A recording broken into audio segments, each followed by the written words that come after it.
Monsieur le président, mesdames et messieurs les ministres, mes chers collègues, ma question au ministre de l'Europe et des Affaires étrangères porte sur la relation entre la Chine et l'AFD, l'Agence française de développement. Vous connaissez les réticences du Parlement qui se demande si l'AFD n'a pas d'autre priorité que de prêter 250 millions d'euros à la Chine pour sa transition écologique. La semaine dernière, avec le concours du président Cambon, j'ai demandé en audition au directeur général de l'AFD s'il n'était pas possible de redéployer ces prêts à la Chine vers le monde Indo-Pacifique, où la France a besoin d'accroître son influence, relayant les demandes des élus et de nos diplomates du Pacifique. Le directeur de l'AFD s'est justifié par une formule renversante : je gagne de l'argent en Chine, mon salaire est payé par les Chinois. Et de nous décrire avec un geste circulaire que les Chinois achètent des obligations émises par l'AFD sur les marchés financiers, puis cet argent retourne ensuite en Chine sous forme de prêts de l'AFD. L'AFD se commissionne au passage, au risque de servir la stratégie d'influence du régime communiste chinois à l'international. Cette situation de conflit d'intérêts est consternante. J'observe au quotidien les difficultés de nos entrepreneurs qui se battent à l'international et particulièrement en Afrique. Ils sont face à des compétiteurs chinois utilisant des techniques commerciales interdites par notre droit. Ce conflit d'intérêts a fait réagir en particulier nos collègues d'outre-mer, Nassima Dindar à La Réunion ou Gérard Poadja en Nouvelle-Calédonie. Celui-ci m'a alerté sur le prêt controversé de l'AFD en Calédonie, sur la lourdeur des réformes fiscales qu'il impose et les conditions opaques de sa conclusion. Je cite Gérard Poadja : « Si l'influence de la Chine dans cet organisme prêteur était avérée, cela ne serait pas neutre sur l'avenir d'une partie du territoire français, stratégique pour la France comme pour la Chine. » Ma question est la suivante. La politique française d'aide au développement passe par l'AFD. Comment pouvez-vous garantir que l'AFD ne serve pas, malgré elle, d'autres intérêts que ceux de la France ?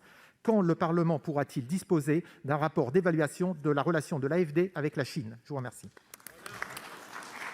La parole est au ministre de l'Europe et des Affaires étrangères, Monsieur Le Drian. Oui, monsieur le sénateur Olivier Cadic, le directeur général de l'Agence française pour le développement pense avoir le sens de l'humour.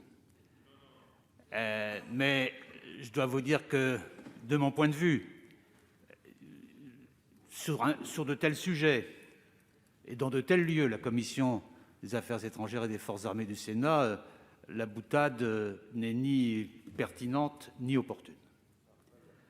Je vous tenais à vous le dire. Pour le reste, oui, l'AFD est présente en Chine, mais elle est présente en Chine parce que c'est notre intérêt. Je ne prendrai qu'un seul exemple, le climat.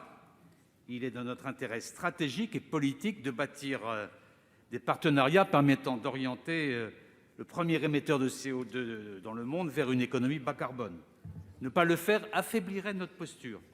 Et nous agissons ensemble avec la Chine sur ce point pour lutter contre le dérèglement climatique. Et de surcroît, j'observe que cela présente des avantages pour les entreprises françaises, car la présence de l'AFD et de ses outils bancaires dans ce pays sur ces sujets-là est une valorisation et ça permet de faire valoir leur expertise et leur attractivité. Donc c'est en fonction de nos intérêts. Mais j'ajoute que sur la Chine, il n'y a en aucun cas de subvention et que la Chine ne reçoit de la France que des prêts non concessionnels et aux conditions du marché. Mais je suis tout à fait favorable à ce qu'il y ait une présentation globale de notre présence en Chine de différentes manières. Vous savez, la Chine, elle est à la fois notre partenaire, notre concurrent et notre rival. Et il faut décliner ces trois aspects avec beaucoup de vigilance, mais en même temps en faisant en permanence valoir nos propres intérêts et notre propre souveraineté. C'est comme ça que je conçois la relation avec la Chine, qui passe par de la fermeté, de la transparence, de la détermination, et vous savez que j'en suis capable.